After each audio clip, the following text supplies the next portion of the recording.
You got two ways to do this. You can build it up in a capacitor, catch it, discharge it into the battery, and then you want to repeat this process over and over and over.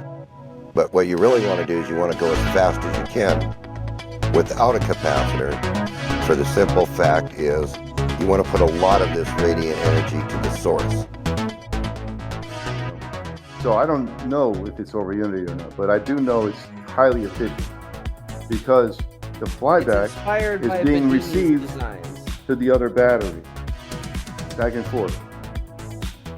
So the charge to the coil so above each it, battery is from the battery below it, the charge is removed from the coil above the battery, and that coil flies back into the other battery. Okay, not the battery below it, the other battery. Let me just say, how is the coil built? It's just the same as the Bedini coil, the drive coil. So are you driving amps out and volts up, or what are you doing? I'm just collecting the flyback, the reverse polarity flyback, just like Bedini does it, into the other battery. That's how he charges the charge battery, with reverse polarity flyback. So the coil, you charge the coil with plus and minus, and when you remove that charge, the polarity flips on that coil. If you have your diode arranged correctly, you can collect it.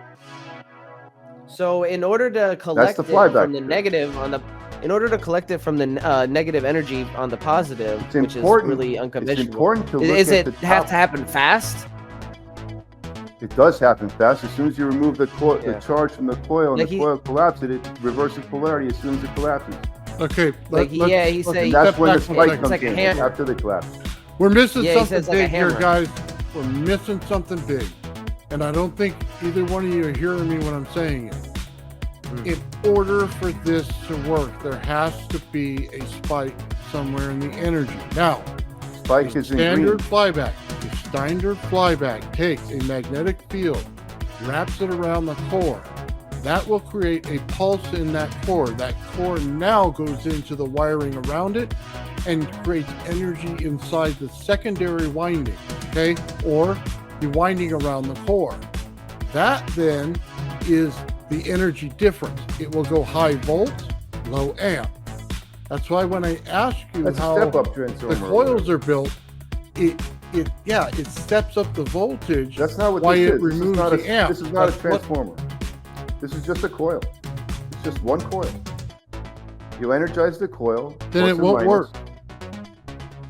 If the way you're describing it, this is no different. This is the way the Bedini circuit operates. You could take. It's not a transformer. If I wanted to level two batteries, I could do it very easily. This right here is a circuit that's switching on and off, and there's got to be a reason for that. It's the reason you switch off is to collapse the field and generate a radiant spike. There we go. Now we get to it. Radiant spike is the amount I'm looking for. That's the purpose of this switching circuit. Come on, Mike, that's it. Spike. So that's the amplification right there. It's the same thing as the Bedini circuit. It's doing the same thing as the Bedini. Nothing different. Only difference here is the... Mike, I'm pulling your teeth here, buddy. Come on. I'm trying to explain that difference, but